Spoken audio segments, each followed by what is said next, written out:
اب چونکہ بات تسبیح جناب بی بی سیدہ سلام اللہ علیہا کی نکل آئی، تو میں چاہوں گا کہ اگر اس کا بھی کچھ بیک گراؤنڈ کہ کس طریقے سے یہ باقاعدہ تحفہ دیا بی بی رسول خدا صلی اللہ علیہ وسلم نے بی بی سیدہ کو، اگر اس کو تھوڑا سا ایک بیک گراؤنڈ اور اس کی جو فضیلت ہے، چونکہ یہ بہت ہی زیادہ ایک اچھا وہ ہے وہ عمل ہے، تو میں چاہ رہا تھا کہ اس کو تھوڑا سا وضاحت سے بیان ہو جائے۔ شہزادی کونین کے نام سے لفظ تسبیح کی نسبت، پہلا تو مسئلہ یہ کہ آیا تسبیح خدا ہے یا تسبیح سیدہ ہے؟ یاد رکھیے تسبیح ہمیشہ خدا کی ہوتی ہے، صحیح۔ اور اس پورے عمل کو جہاں جہاں تک ہمارا پیغام پہنچے، اتحاد کے حوالے سے اتفاق کی بات کرتے ہوئے کہ تسبیح نہ کل سیدہ کی تھی نہ آج سیدہ کی ہے، سبحان اللہ، سبحان اللہ، صرف عطا کرنے والی شخصیت کا نام فاطمہ زہرا ہے، صحیح، اور فاطمہ زہرا خود نہیں سلام اللہ علیہ، آپ کو آپ کے بابا نے عطا کیا ہے۔ صحیح۔ اب آتے ہیں کہ اگر صرف ان کے الفاظ پہ غور کر لیں، اللہ اکبر شروع لفظ اللہ سے ہے، صحیح، آخری حرف ہے سبحان اللہ، لفظ اللہ آخر میں آتا ہے، شروع بھی خدا اللہ سے کے خدا نام تک، سے ہے، سبحان اللہ، شروع آخر بھی اللہ کے نام سے ہے، تو اب اس میں کہاں فاطمہ کا نام آئے گا؟ تو اگر کوئی اہل بیت کی عظمت کو خیال نہ کر سکے اور اس تسبیح کو پڑھتے ہوئے شاید کچھ حجاب محسوس کرے کہ میں کیا تسبیح فاطمہ پڑھ رہا ہوں، نہیں، میں تسبیح خدا پڑھ رہا ہوں۔ اب آئیے، روایات تو بہت ساری ہیں، یہ تسبیح کیسے عطا ہوئی؟ گرچہ بات سمجھ میں نہیں آتی، گھر کے کاموں میں سیدہ جب تھکان محسوس کرتی ہیں تو مولائے متقیان نے اس تھکان کو محسوس کرتے ہوئے، شہزادی خود نہیں آ رہی ہیں، مولائے کائنات چاہتے ہیں کہ شہزادی اللہ کے رسول کی بارگاہ میں آئیں، کیا طریقہ ہے عطا کرنے کا، ورنہ نہ تو یہ نور کی شخصیات تھک سکتی ہیں اور نہ کوئی کام ان کے لیے کوئی کام اہمیت کا حامل ہے، یہ صرف تربیت کا مسئلہ تھا امت کی، کہ اگر فاطمہ ہو کر گھر کے کام کر سکتی ہیں تو آج کنیزان فاطمہ ہو کر اس میں شرم محسوس کیوں کرتی ہے؟ اللہ کے رسول کی بارگاہ میں آپ دونوں شخصیات کی آمد ہے، ایک کنیز کا سوال کیا گیا گھر کے کاموں کی خدمت کے لیے، اس کا مطلب ایک اور پیغام یہ بتا دیا جائے کہ اگر کوئی گھر کے کاموں کے لیے کوئی خاتون خدمت گزار، کوئی گھر میں کام کرنے والی ماسی کوئی ہائر کرنا چاہتا ہے تو خلاف اسلام نہیں ہے، اگر مزاج اسلام ہو، اگر مزاج اسلام نہ ہو صحیح، تو ہو سکتا ہے ہر کام خلاف اسلام ہو جائے۔ صحیح، تو آپ نے ہائر نہیں کیا، آپ نے درخواست کی ہے، اللہ کے رسول نے ارشاد فرمایا بیٹی میں تمہیں ایسا عمل نہ عطا کر دوں جو دنیا اور جو کچھ دنیا میں ہے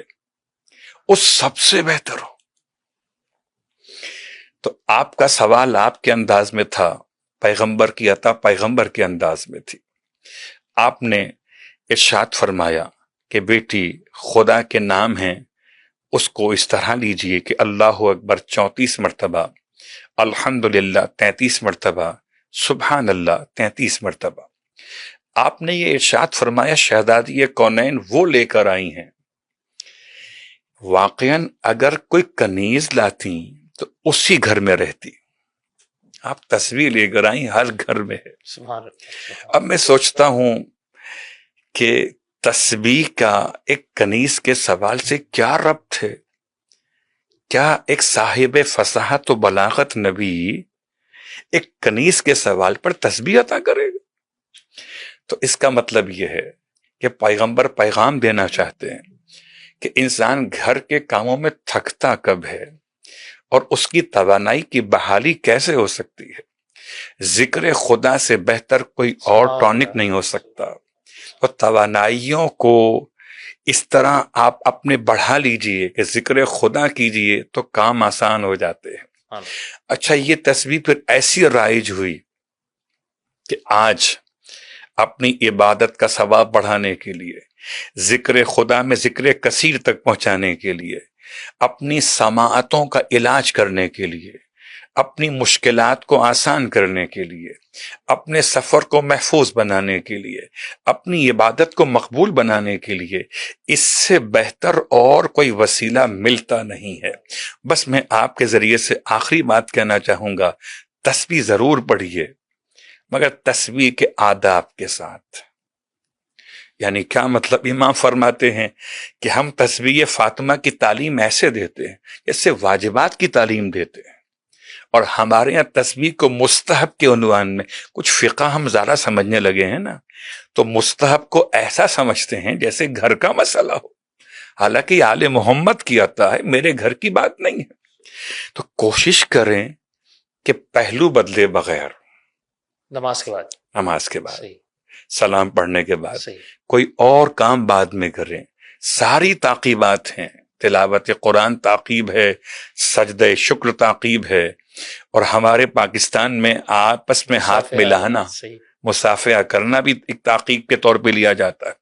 اور نماز نافلہ تعقیب ہے، مگر افضل تعقیب ہے علماء کے نزدیک تسبیح ہے سیدہ سلام اللہ علیہ۔ اس میں جیسے آپ نے کہا کہ پہلو بدلے بغیر، سب سے پہلے یعنی ایک طریقے سے میں اس کو بات کو سمجھا دوں آپ کی خدمت میں، جیسے کبھی کبھی ہوتا ہے نا کہ آپ اگر کسی کی تصویر لینا چاہتے ہیں، تصویر جیسے ہی کیمرے کا فلیش آپ نے آن کیا، اگر وہ فوراً ہل جائے، صحیح، تصویر خراب ہو جاتی ہے۔ تو ایک سیکنڈ کے مائکرو سیکنڈ کے لیے اس کو اسٹل رہنا چاہیے کیمرے کے سامنے، تاکہ تصویر کا فوکس مکمل ہو جائے۔ یہ عبادت میں ایسے شامل ہے کہ نماز نہیں بھی ہے اور نماز بھی ہے۔ واہ سبحان اللہ۔ تو شکل نماز میں رہیے نماز کے بعد، تاکہ خدا آپ کی تصویر تسبیح سیدہ کے ساتھ اپنی بارگاہ میں بلند کر دے۔ سبحان اللہ۔